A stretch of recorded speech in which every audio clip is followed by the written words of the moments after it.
Hello, everybody. Welcome to Keeneland, and thank you for being here on this historic day for the thoroughbred racing community, a day that many of us thought really would never come.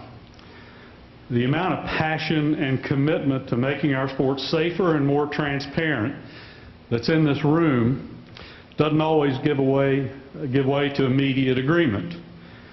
We are a spirited bunch. But the fact that we're here today is a testament to how far our industry's come. There were no easy answers or obvious solutions, but building consensus around meaningful change and effective reforms can be done.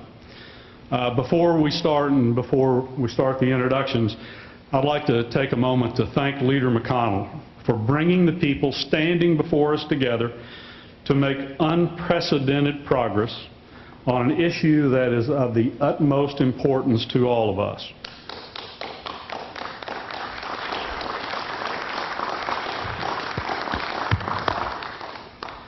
The integrity of our sport and the safety of our horses sets it apart from all others. So now it's my sincere pleasure to introduce first Drew Fleming, who's the president and CEO of the Breeders' Cup, to give us a little background on this industry consensus. Drew?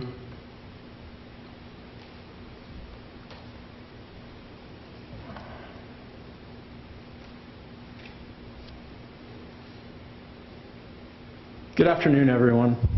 As Bill mentioned, I'm Drew Fleming, and I represent the many breeders and owners from around the world that nominate their horses to the Breeders' Cup.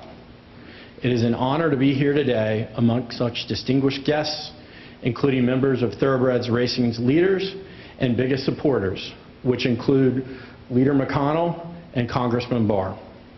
Thank you both for your dedication and support of our thoroughbred industry.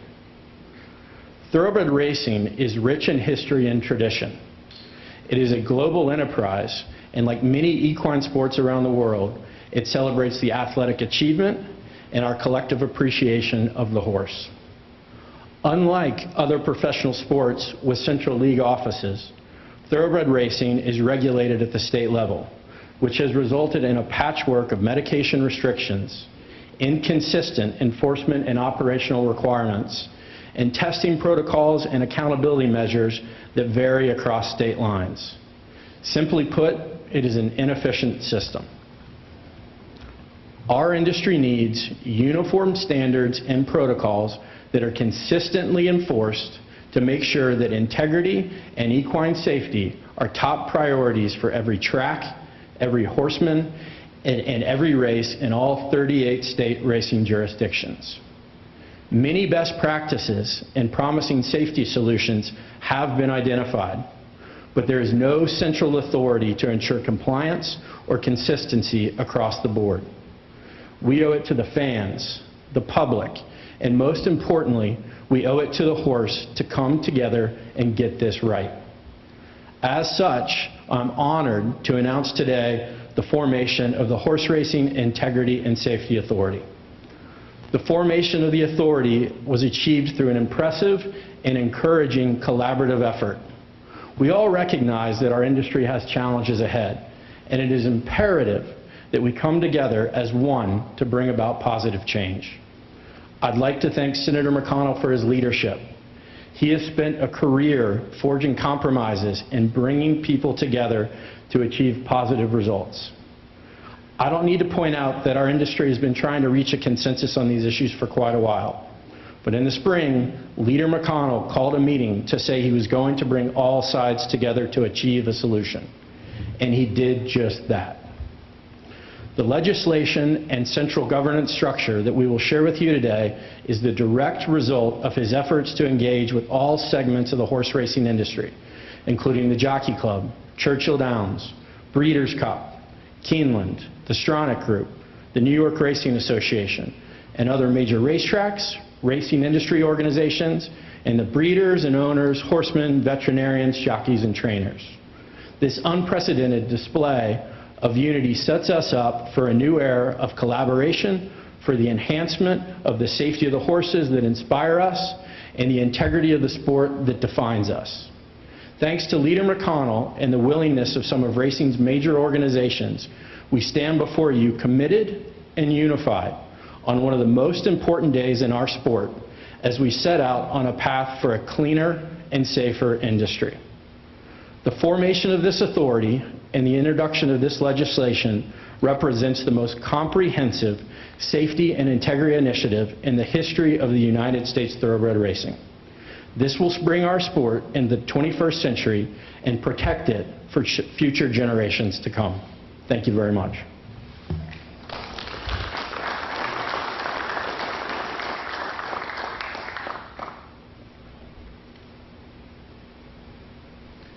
Thank you, Drew. Now we'll hear from Bill Carstanjen, who is the CEO of Churchill Downs Incorporated, about some of the purposes of the authority.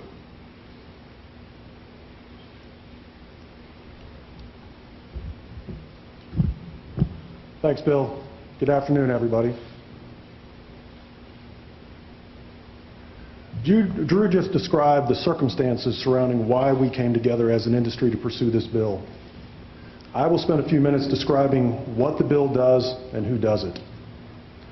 The bill recognizes a new private self-regulatory entity for the purposes of developing and implementing, one, an anti-doping and medication control program for thoroughbred racing, and two, a racetrack surface and operations safety program. This new regulatory entity will be called the Authority and will consist of 9 members. Bill Lear will talk more about how these members will be selected and work with each other. The authority is overseen and under the jurisdiction of the Federal Trade Commission. The crux of the bill is that this new entity, the authority, will have jurisdiction over the design, implementation, and enforcement of anti-doping and medication controls, as well as racetrack safety protocols. With respect to the anti-doping and medication control program, the authority will contract with the U.S. Anti-Doping Agency, or USADA, for their services in managing and administering the program developed by the authority. The authority may also contract with state racing commissions as it makes sense, both with respect to the medication and control program and racetrack safety program. At its essence, the bill is designed to create uniformity, consistency, and accountability across all the various states which conduct thoroughbred horse racing, so that our fans and industry participants can be certain of the safety and integrity of our great sport. This bill reflects a great deal of work by many of the industry's leaders and is, in my view, an excellent step forward. Now Bill Lear will say a few words. Thank you.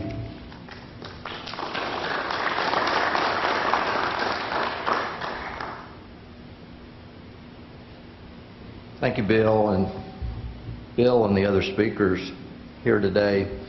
I'm here as Vice Chairman of the Jockey Club, speaking on behalf of our Chairman, Stuart Janney, and our entire Board of Stewards. Today is a watershed moment in the life of the American equine industry, and it would not have occurred but for the leadership and commitment of an amazing array of people and organizations. There are too many to recognize individually, but there are some that deserve special thanks. First, Congressman Andy Barr, who is here today, and his colleague, Paul Tonko from New York, who were the co-sponsors of the original HIA, Horse Racing Integrity Act, which has been pending in different sessions of Congress since 2015. Also, Senators Gillibrand and McSally, the Senate sponsors of the companion legislation, and most importantly here today, Majority Leader Mitch McConnell, whose leadership, involvement, and should I say gentle persuasion were extraordinarily important in bringing this about.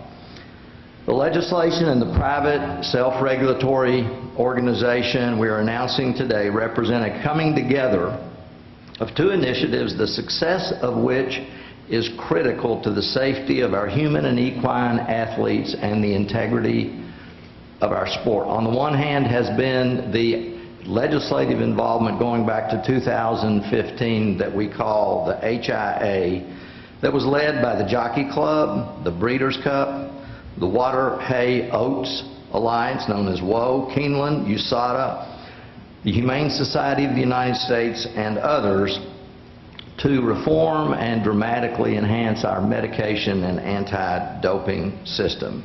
More recently, but equally important, was the creation of the Thoroughbred Safety Coalition, led by Churchill Downs, Keeneland, NYRA, the Breeders' Cup, Stronach Group, and Del Mar, which had as its goals, and has as its goals and its programs to provide the safest possible environment for our human and equine athletes to train and race. By merging these two into a single entity, as Bill Carstangen said, under the umbrella of and attached to the Federal Trade Commission, we will now, for the first time, be able to develop and implement uniform, rigorous national standards on both of those two sides of the house and enforce compliance with the rules.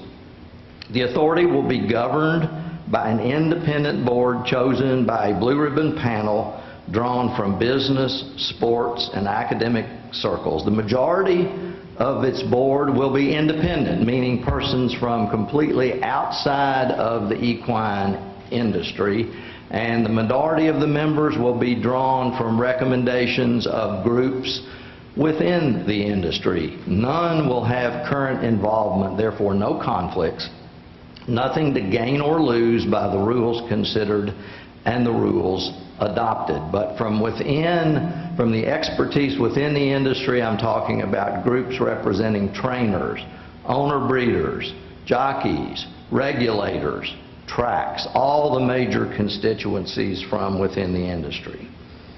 This board will be supported by two substantive standing committees. Again, on the one hand, medication and anti-doping with expertise from within and without the industry, and on the other hand, track safety, and a third standing committee which will be the evolution of the Blue Ribbon Committee into a permanent nominating committee to ensure that we always have top quality people, the kind we would want to regulate the industry, and all with no conflicts.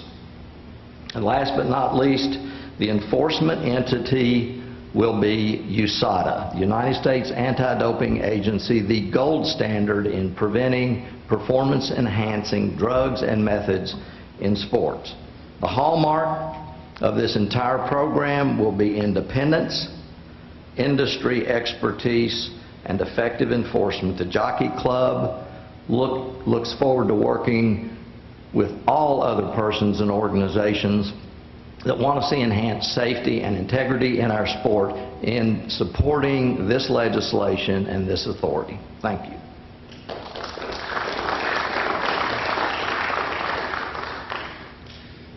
Thank you, Bill. And with that, it is my extreme pleasure to introduce Shannon Arvin, who's going to introduce our special speakers after this. Shannon, effective tomorrow, actually assumes the role as President-elect of the Keeneland Association and will take the role in full as President and CEO of Keeneland upon my retirement, January 1st. So Shannon, with that, I'll turn it over to you for those special introductions.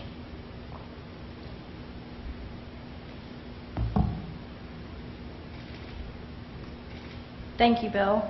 Standing here is such a privilege and an honor, and especially doing so on the eve of my becoming President-elect of Keeneland Association. I can't tell you how much this initiative strengthens my optimism and hope for a bright future for our sport. Leader McConnell needs little introduction. His work and his results really do speak for themselves. He has worked tirelessly for Kentucky businesses and families in Washington, and we have witnessed his hard work and his unique ability to get things done. Leader McConnell has been a good friend of the thoroughbred industry, and we're grateful for his leadership on these important issues to the industry, the sport, and most importantly, the horse. It's my distinct privilege to introduce Majority Leader Mitch McConnell.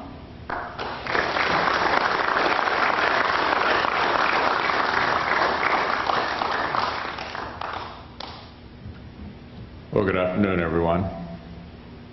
This is indeed a big day and a momentous occasion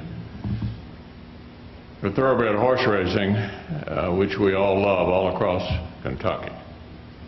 When people think of Kentucky, they think of horses, they think of the Derby, think of Keeneland, and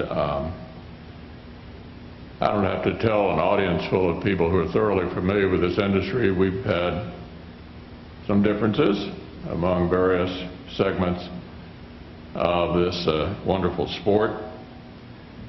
And when I saw in the Washington Post, of all places, an editorial saying thoroughbred horse racing should be abolished,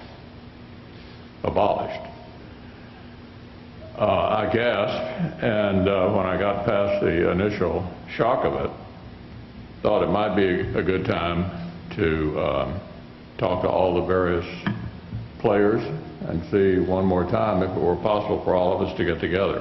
I particularly want to salute Congressman Barr, who's been the pioneer in searching for a solution that could bring everybody together and reassure the public and all of those who follow this wonderful sport that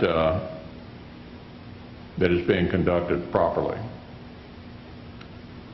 Most of horse racing's prominent members, leaders, are Kentuckians, and I'm certainly proud of that. This Saturday, the eyes of the world will be on the Commonwealth of Kentucky for the Derby. Keeneland will host its October meet, and then the Breeders' Cup once again this November here at Keeneland. As I just said, competitors and spectators all the world over will come to the Bluegrass State and watch as Kentucky leads. Although Kentucky's at the front of the pack, thoroughbred racing is a national and even international sport. Just like other major sports, horse racing deserves, as Bill Lear pointed out and others have pointed out, uniform standards and guidelines that will help protect this sport and the Kentucky workers who support it. We've seen painful tragedies on the track in recent years. Doping scandals have rocked the horse racing community. These challenges pose a threat not only to this industry but also to the 24,000 Kentuckians who work in it. As I indicated, the Washington Post said we should have been put out of business. If we want to preserve horse racing and its future, we needed to act. We owe it to the horses, we owe it to the jockeys, we owe it to the trainers, the breeders, and fans to make thoroughbred racing as fair and as safe as possible. Earlier this year, we had a chance on a telephone conversation to begin the discussion of the necessity and the urgency of getting a solution. Because of Kentucky's leading role in this sport, that means getting Keeneland, Churchill Downs, Breeders' Cup, the Jockey Club, and other industries leaders on board. They're all right here behind us, everybody who makes up the leadership. As I said, the pioneer in all of this was Congressman Barr, who was searching for a solution for the last few years and has been an integral player in getting us to where we are today. The Horse Racing Integrity and Safety Authority we're announcing today is a critical part of that solution. This board can help set national standards to promote fairness, increase safety, and help preserve the sport. Since the board, as Bill pointed out, will be composed of both industry leaders and independent members, it would also bring a new level of transparency. The new authority will be responsible for addressing medication use, track conditions, and other safety standards to protect equine athletes. They'll also oversee increased uniformity and compliance in labs. Other national sports have independent governing bodies. We decided horse racing should as well. For my part, I'll be introducing the Horse Racing Integrity and Safety Act in the Senate. I might say that I've had some preliminary discussions with Dianne Feinstein from California, who's had an ongoing concern about this and an interest in it. We anticipate we'll have bipartisan support. This is not a particularly bipartisan place we're in right now in Congress, as you may have noticed, but we're hopeful that a subject like this can overcome the partisanship that's been pretty much on full display as we get closer and closer to the election. It would give federal recognition and enforcement authority for the board to develop uniform baseline standards. With the weight of the federal government behind the board, we can improve current regulations. We can better protect every competitor and give each of them a fair shot at the winner's circle. I'm extraordinarily proud, as I indicated, of Congressman Barr's role in this. I'm grateful. He will be working on this over in the House, and we'll coordinate our efforts to try to move this through the Congress as rapidly as possible. A bipartisan group of senators have also expressed an interest in a similar bill. I think Bill Lear mentioned them. We need an outcome, obviously, to protect this sport for everyone on the track and in the grandstand. The history and excellence of thoroughbred racing deserves nothing less. Thank you.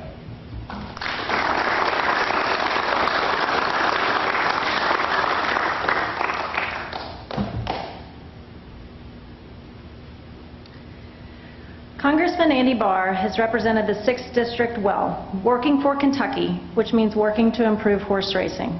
Andy's grandfather, J.B. Faulkner, was actually instrumental in the early days of Keeneland through his broadcast career and as Keeneland's first publicist in 1955. Congressman Barr understands the importance of horse racing to our state and our nation. He is a staunch supporter of our industry, and it's my privilege and honor to introduce Congressman Andy Barr.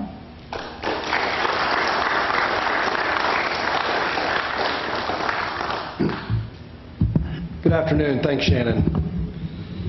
Well, today is a great day for Kentucky and for the 6th Congressional District, well known as the horse capital of the world, as our leaders from our signature equine industry have come together to solidify the future of horse racing for generations to come. There is no better time to make this announcement than in the week leading up to a rather unconventional Kentucky Derby.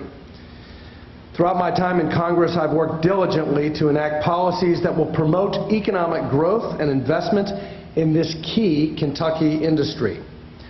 Thoroughbred horse racing is not just part of our culture and our heritage.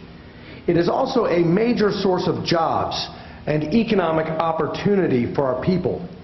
In fact, the industry is responsible for 44,100 direct jobs and 16,394 indirect jobs in Kentucky.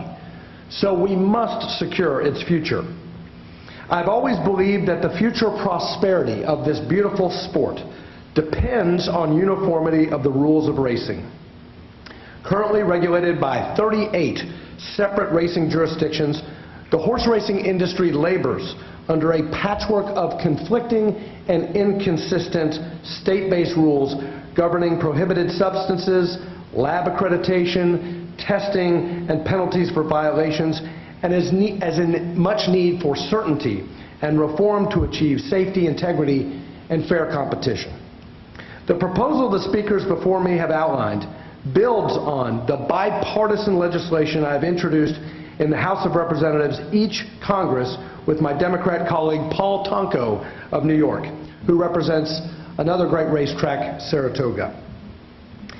And that has aided educating members about the industry and persuaded our colleagues that horse racing is a matter of interstate commerce and that Congress has the constitutional authority to regulate it. As I've said many times, this legislative effort is not about more regulation. It is about creating a single nationwide set of rules that will result in smarter, more effective, and streamlined regulation for the industry. Today's announcement is the culmination of years of work and negotiation to develop uniform racing standards under one independent regulatory authority. The effort in the House has been a long-term project and hard fought, but that hard work and that persistence has paid off. The consensus we are here to announce and celebrate today not only accelerates our momentum, It is propelling us down the home stretch, and I'm confident it will advance the safety, integrity, and international competitiveness of American horse racing. I want to thank the coalition of organizations that have supported my legislation from the very beginning, including the Water, Hay, Oats Alliance, the Jockey Club, Breeders' Cup International, Keeneland, the Kentucky Thoroughbred Association, NYRA, TOBA. But today I want to additionally thank Senate Majority Leader Mitch McConnell for his outstanding leadership on this issue, not only introducing companion legislation, but legislation that I believe materially improves on our bill by adding a focus on track surface safety and by making reasonable changes that have enabled us to enlarge our coalition of support and bring more organizations within the industry together in support of our legislation. In particular, I want to thank Bill Carstanjen and the Board of Directors of Churchill Downs for working with our coalition and joining the cause, and for Dale Romans and others with the HBPA for sharing his influential voice in support of this legislation. And I just spoke with my co-sponsor, Paul Tonko. He and I agreed, and we hereby announce our intention to introduce a manager's amendment to our bill in the House to bring it into mirror image conformity with the bill Leader McConnell has introduced or is going to introduce in the Senate.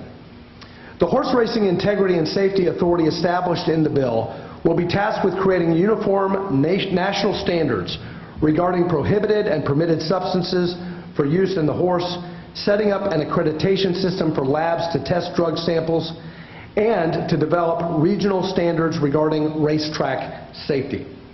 Currently, the world of sports is engaged in a seismic shift, with nearly every professional sports organization making adjustments to their respective sports. Now is the time for the horse racing industry to do just the same, and to take this moment to embrace change that will not only ensure the safety of our equine and human athletes, but also attract a new generation of fans to solidify the sport for years to come. Today's announcement is a vitally important step in advancing reforms to protect our equine athletes and jockeys. It will also secure the thousands of both direct and indirect jobs in the 6th Congressional District and beyond that depend on a thriving horse racing and breeding industry. I look forward to continuing to work with Leader McConnell and the horse racing industry to bring this proposal across the finish line. Thank you very much.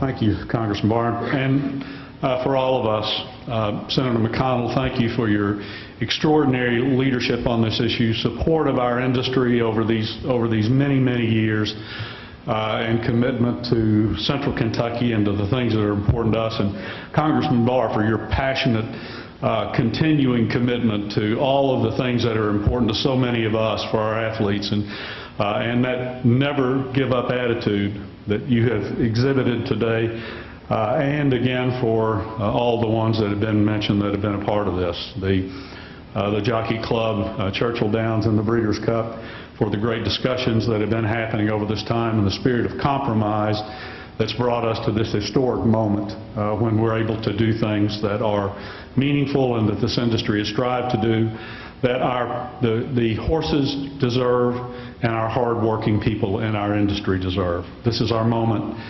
It's our opportunity, and it's our commitment and dedication to make this happen in these coming months. So with that, we're going to open it up for some questions from the audience. I would ask you to, there are 2 microphones. There's one on this side, one over here. Please step up to the microphone. Microphones one at a time. And the appropriate person will be happy to answer questions here for a few minutes. So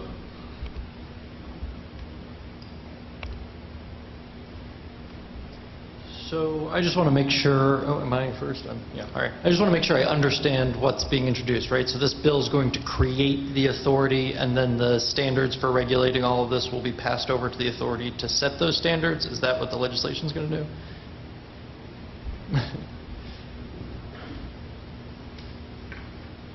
The authority is going to be a nonprofit entity It will actually be formed by filing this week, and the legislation will recognize it, not create it. Okay, so it'll recognize it. But the legislation will outline the scope of its authority, its jurisdiction. So it'll create the authority. And then how is this, what are the differences between what's going to be in this legislation and what Representative Barr has been introducing for the past few years? Let me hit the highlights. The biggest change is adding the track safety. And most of the other changes flowed from that. When there was only medication in the original HIA, the board was to be numerically dominated by board members from USADA, and then USADA would pick the remaining members, the industry-related members, from lists solicited from the key constituencies. Moving to the two sides of this moved away from USADA's core expertise in anti-doping, so we created the board. The board is to be created totally independently, and then USADA is going to function very much like it functions with the USOC, designated as the anti-doping enforcement agency with a hand in making the rules, so that it isn't asked to enforce rules it doesn't believe in, and it will not be dominating the board. It'll be contracting with the board and as the enforcement agency. Okay. I think I can.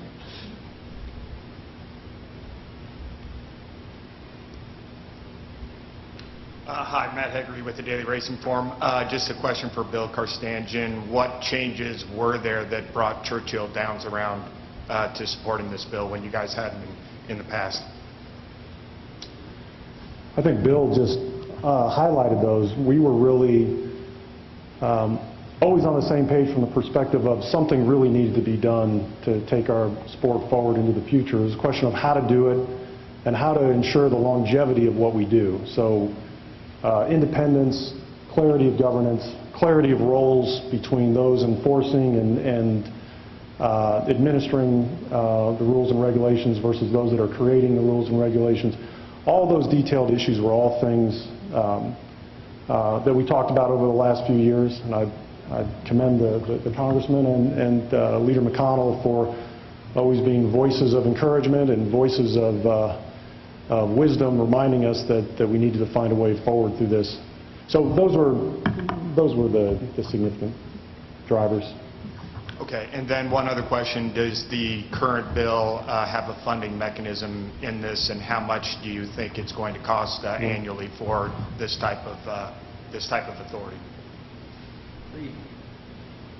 The funding mechanism is in part the same as we had in HIA, which allowed the authority by supermajority vote to fix the budget that would have to be approved by the FTC, and the two avenues of funding are that the states can be given a number that represents their respective shares, or, and this is actually really important, we have a provision in it that will allow us to allocate the costs of it across the entire industry. People tend to think you're going to charge X amount per start, and the fear is that ends up being borne only by one segment of the industry, which is the people that start horses or the tracks that run races. By allowing it to be allocated across all covered persons, and all covered persons are all vets, all trainers, all persons that provide goods and services to what are known as covered horses. And you would know what covered horses are. Those are ones that run in races that are subject to interstate simulcasting and ADW. So that's the breadth of it. Now the full cost is to be determined by the entity, again through the FTC, and there will be some additional costs, as we've all said for a long time, because of enhanced out-of-competition testing. but they're going to be two really important pieces of savings. One is, in all probability, they will go to what's known as intelligence-based testing. Most states now don't do that. Most states test a certain amount of horses every race, and that wastes a lot of dollars. With intelligence-based testing, you have the ability to test the horses you believe need to be tested when and for what. And we saw the effect of that, albeit undercover in some of the recent indictments that were announced. The other thing is economies of scale. And if you think about it in the terms of a merger, if you had 30 entities that all had to have their own structure to do the same thing, and you replaced them with one entity, and that's what we have today, there are 38 jurisdictions that have the right to do pari-mutuel wagering. Only about 30 actually do it, but they all have their own systems, and this would combine it into one. So there'll be some cost savings. I can't give you a specific number right now, Matt, but it should not be a huge increase over where we are today, but our view is we can't afford not to do this. Thank you. Appreciate it.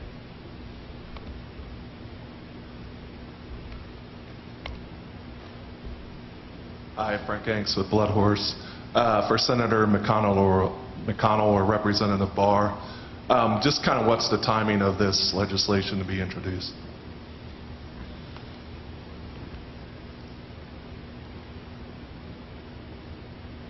Well, on the Senate side, I'm going to be talking first to Dianne Feinstein, who's had an ongoing interest in this, and we're hoping we can build this out into a pretty strong bipartisan, non-controversial bill. That's important in the Senate because the Senate was constructed in such a way it's really hard to pass things. You can pass them obviously on a voice vote, or you can get an agreement to have a vote quickly and pass them, or you can drop it in something else, which is a time-honored way that leaders of both parties who tend to be in the room at the end when you have deals to drop something in. So exactly which tactic I'll choose on the Senate side, I'm not sure right now, but first I think we're going to try to build it out and get more bipartisan supports. Now, Andy had done that quite skillfully, I thought. Come on up. Had done that quite skillfully, I thought, on the House side already on the previous bill, so you might want to elaborate a little bit. Well, thank you. And as I said before, I spoke with my colleague, Congressman Paul Tonko, who serves on the Committee of Jurisdiction in the House, the Energy and Commerce Committee. He and I have had extensive conversations with the chairman of that committee, Frank Pallone from New Jersey. And the plan is at this point is to introduce a manager's amendment to our pre-existing bill that will be a mirror image, so that if the bill comes from the Senate, it will enjoy a smoother ride, if you will, in the House. And I'll just note that over the course of these past 3 Congresses, because of our work, we built a big bipartisan coalition in the House of co-sponsors, over 100 bipartisan co-sponsors, and that includes not only many members of the majority party, thanks to the work of my colleague Paul Tonko, but the minority Republican leader, Kevin McCarthy from California, is supportive of our efforts, and he is very well aware of this legislation. And as you can imagine, given the current environment, I'm always looking for something pleasant I can talk to the Speaker about. She too is from California, and obviously if the two of us like the bill, that gives you further avenues to ultimately achieve passage. So we've laid out all the options for you. I don't know which one will be chosen, but we're intensely interested in getting this passed, and we'll report back. I cover more horse racing in Congress. Is any of this possible under the current Congress, or are we looking at the next? Well, my view is the sooner the better, but it's a statement of the obvious that we're in a really partisan place right now. And whether we can break through that quickly, I don't know. But then there's the period right after the election, and we'll be back in session. So there are a myriad of options. The key really, if you're looking for one thing that's the key, I think is to have broad bipartisan support. And, you know, the most important member of the House of Representatives is the Speaker. And horse racing is pretty big in California. So I think we have something pleasant to talk about for a change, and I'm looking forward to it. With so many organizations falling under the authority now, who will be in charge of inspecting these different facilities to ensure that they're following these new regulations?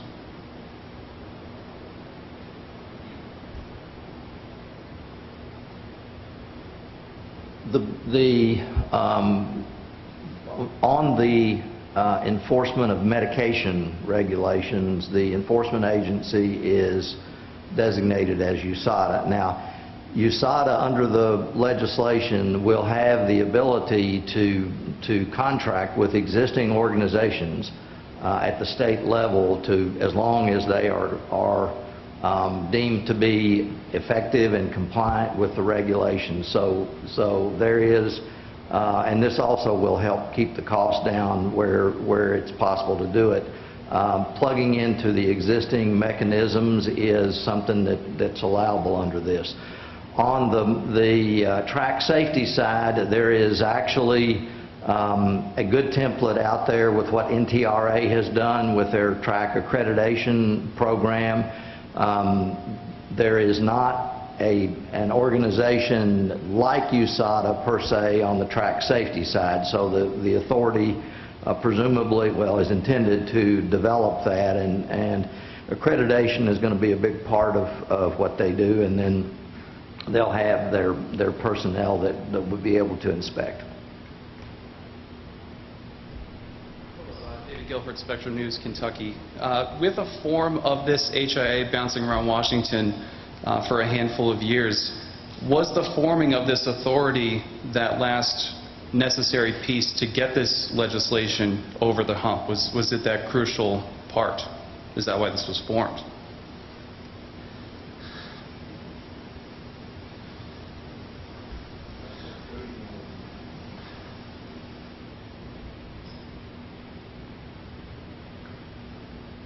No, not exactly. I mean, it's one part of the process. As Congressman Barr and others, many others, have been working on this for several years. As Bill Lear and Bill Carstanjen said, that this is slightly different format from the HIA, and this is a little bit different. But no, I think this is nothing new. So.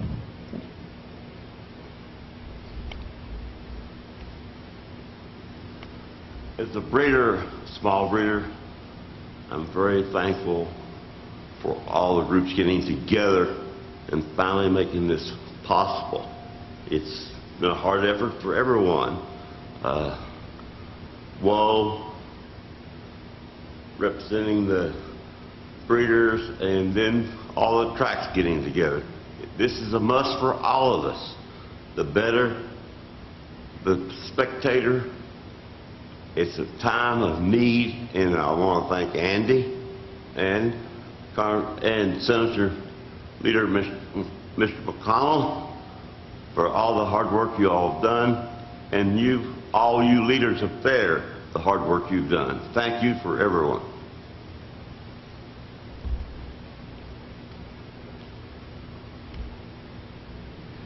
Okay, thank you all for coming. That will end. I think that's a perfect way to end. So, thank you all.